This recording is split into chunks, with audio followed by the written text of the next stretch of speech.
Ang pamagat ng ating kwento ngayon ay tungkol sa Lipad. tutubi, lipad. Basahin niyo nga. Lipad. Okay, ito ay isang kwento ng pabula. Ibig sabihin, ang bida sa kwento kapag pabula ay kwento ay, ang mga bida ay mga hayop o ang mga tauhan ay mga hayop. Handa na bang makinig? Opo. Okay, sige.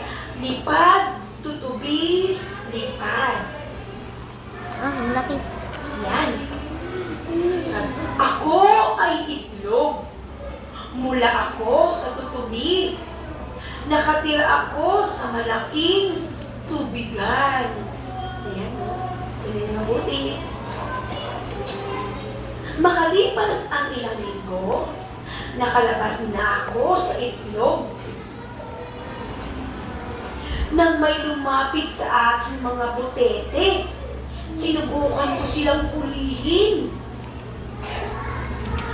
Habang lumalaki ako, naguhunos ako ng balat.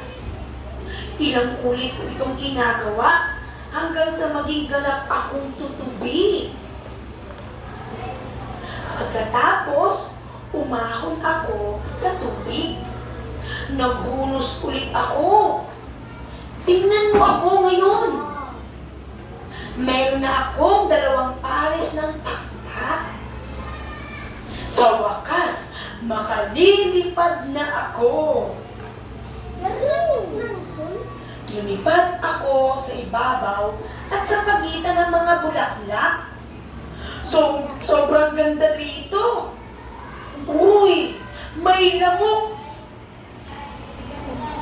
Mabilis akong lumipad malapit sa lamok.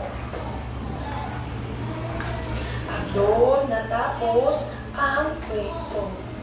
Sino ang tauhan sa ating kwentong binasa? Si Tutubi. At mayroon pa ba doong ibang nabanggit? Okay, lamok. Ano ang pamagat ng kwento nga ulit? Tutubi, lipad. Very good. Lipad, tutubi, lipad. Ano nga anong uri ng kwento ito? Tutubi. Ang tawag dito ay, kapag ang bida ay mga hayop, ito ay pabula. Tandaan nyo ha, ang mga kwento na ang bida o ang mga tauhan ay hayop, ano ang tawag? Pabula. Okay, naiintindihan? So ngayon, saan kaya nangyari ang kwento? O ano ang kanyang tagpuan? Saan nangyari kaya ang kwento na ito? Sa tubig. Sa tubig. Galing. Nakuha nila. Sa tubig ang nangyari kasi nandoon si, at ano pa? Sino nagkwento? Ha?